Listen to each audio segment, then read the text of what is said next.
महाराष्ट्राच्या महिला सशक्तीकरण अभियानाच्या निमित्तानं मोठ्या संख्येनं उपस्थित असलेल्या माझ्या आई समान आणि माझ्या भगिनी समान बहिणींना मी प्रथमतः वंदन करतो। असं म्हणतात की हाती बांधायला राखी अहो बहीण हवी एक, हाती बांधायला राखी अहो बहीण हवी एक, बहिणीच्या नात्यासाठी प्रत्येक घरात वाचायला हवी एक लेख।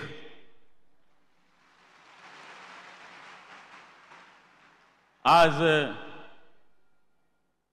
माझी लाडकी बहीण, मुख्यमंत्र्यांची लाडकी बहीण या कार्यक्रमासाठी उपस्थित असलेले आपल्या सगळ्यांचे लाडके मुख्यमंत्री आदरणीय एकनाथरावजी शिंदे उर्फ एकनाथरावजी मामा,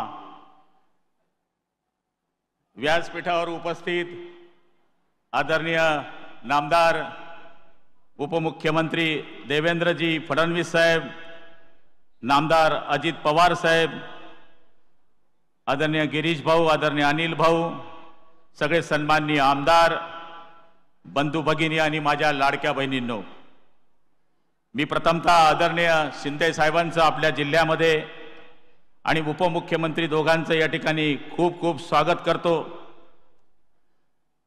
आपल्या बहिणींच्या मागे जन्मभर उभा राहील अशा पद्धतीनं शपथ खाणारे आपण सगळे भाऊ, त्याच पद्धतीनं बहिणींच्या बायाच्या भावाची पाठीशी उभं राहण्याची शपथ घेतलेले हे आपले तिघे नेते आज जळगावमध्ये येत आहेत। आज आपल्याला सांगायला अभिमान वाटेल की जळगाव जिल्ह्यामध्ये साहेब आम्ही 5,20,000 अर्ज या ठिकाणी भरलेले आहे आणि सगळ्यांचा विचार केला तर महिन्याला 78 कोटी आणि वर्षाला 940 कोटी रुपये हे जळगाव जिल्ह्यामध्ये या ठिकाणी लाडक्या बहिणींना मिळणार आहे। साहेब आपला आभार मानलं पाहिजे की आपण अंगणवाडी सेविकाच्या मानधनामध्ये 5,000 वरून 10,000 केलेत, CRP-ना 3,000 वरून 6,000 केलेत, महिलांना आयुष्यमान भारत अंतर्गत 5 लाखापर्यंत मोफत उपचार आपण केला, बसमध्ये महिलांना 50% सवलत दिली आणि आशा वर्करांच्या मानधनामध्ये सुद्धा आपण दुप्पट वाढ केली। आपला भाऊ, आपला मुलगा समजून आपण आशीर्वाद जनतेचा घेतला। लाडक्या बहिणींसाठी, घटकांसाठी आपण राबवलेल्या योजना या ठिकाणी सगळ्यांच्या लक्षात राहणार आहे। काही लोक आता आपल्या बाबतीमध्ये अफवा फैलवत आहेत, भूल थापा मारतायत की निवडणुकीपुरती ही योजना आहे, पण या राज्याचे गल्ला मंत्री आणि या राज्याचे उपमुख्यमंत्री नामदार अजित पवार साहेब या ठिकाणी उपस्थित आहे। त्यांनी कॅबिनेटमध्ये 35,000 कोटी रुपयाची तरतूद आपल्या बहिणींकरता केलेली आहे। त्यामुळे या भूलथापांना या ठिकाणी कोणी पडायचं नाहीये।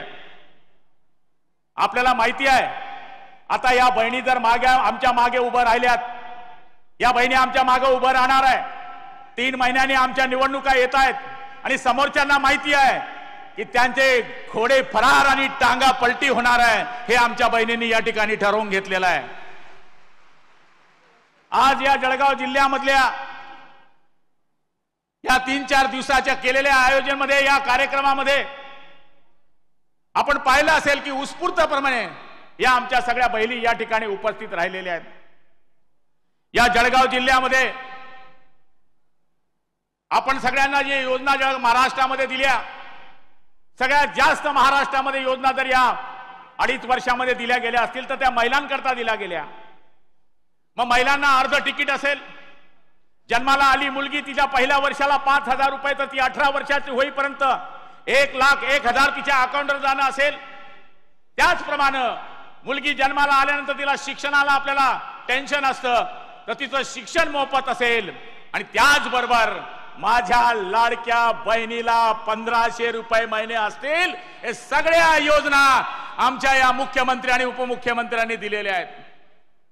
आज जळगाव जिल्ह्यामध्ये आपण आलेत म्हणून या जिल्ह्याचा पालकमंत्री या नात्यानं 2-3 मागण्या मी आपल्या समोर मागून माझं भाषण संपवणार आहे।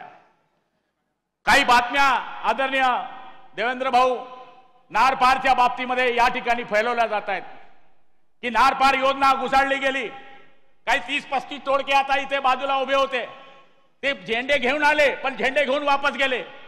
सांगायचा अर्थ असा, झेंडे दाखवायचा आणि दादागिरी करायचा धंदा आमचा आहे, त्यांचा नाही आहे. त्यामुळे नारपारच्या बाबतीमध्ये 17,000 हेक्टर जमीन आमची सिंचनाखाली येणार आहे. तर त्या बाबतीमध्ये आपण आमच्या जनतेला खुलासा करावा.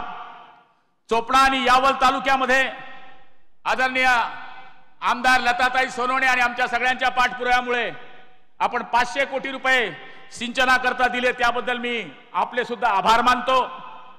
विधानसभेच्या वेळी आम्ही मागणी केली होती केळी महामंडळ व्हावं, त्याच्याकरता तुम्ही आम्हाला 50 कोटी रुपयाची तरतूद करून दिली, त्याबद्दल सुद्धा मी आपले आभार मानतो. बहिणाबाईंच्या आणि बालकवी ठोंबरेंच्या स्मारकाला आपण मंजुरी दिली, त्याबद्दल सुद्धा मी आपले आभार मानतो. एरंडोल MIDC असेल, मुक्ताईनगर MIDC असेल, शेतकऱ्यांना मोफत वीज योजना असेल, या सगळ्या योजना आपण आमच्या जिल्ह्याकरता सुद्धा दिल्या, त्याबद्दल माननीय मुख्यमंत्र्यांचे आणि उपमुख्यमंत्र्यांचे मी खूप खूप आभार मानतो.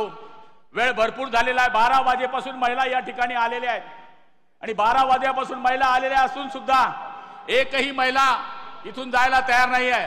बाहेर सुद्धा महिला बसलेल्या आहेत, या साईडला सुद्धा महिला बसलेल्या आहेत. याचा अर्थच हा होतो की शिंदे साहेब, देवेंद्र भाऊ आणि अजित दादा, तुम्ही जी योजना लाडकी बहिणीची आणली आहे, ही योजना छप्पर फाड़ की आहे. योगायोगाने धनुष्यबाण, कमळ आणि घड्याळ एकाच व्यासपीठावर बसलाय. त्यामुळे आपल्याला या ठिकाणी आभार मानावा लागेल. आदरणीय देवेंद्र भाऊ आणि शिंदे साहेब बसलेले आहेत. खेडी भोकरी आणि भोकर पुलाचं काम आमचं सुरू आहे. 150 कोटी रुपयाचा पूल आहे, पण त्याच्यावर 30 कोटी रुपयाची तरतूद करणे अत्यावश्यक गरजेचे आहे, नाहीतर त्याचं काम बंद होऊ शकतं. त्याचप्रमाणे मुक्ताईनगरचा 150 कोटी रुपयाचा जो पूल आहे, त्याच्यावर सुद्धा आर्थिक तरतूद होणे हे अत्यावश्यक आहे, ते सुद्धा होणे अत्यावश्यक गरजेचे आहे, असे मी या ठिकाणी आपल्या समोर मांडतो. वेळ भरपूर झालेला आहे.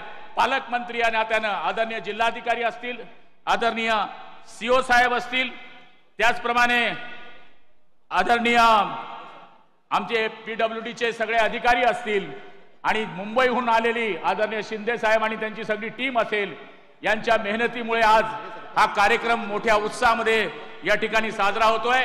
आणि दादांना सांगायला आनंद वाटेल, दादा आम्ही तुमची काळजी घेतली आहे. तुमचा गुलाबी कलर या ठिकाणी आम्ही समोर बसवला आहे, की जो तुम्हाला खूप आवडतो, आणि तो गुलाबी कलर गुलाबरावांनीच बसवला आहे.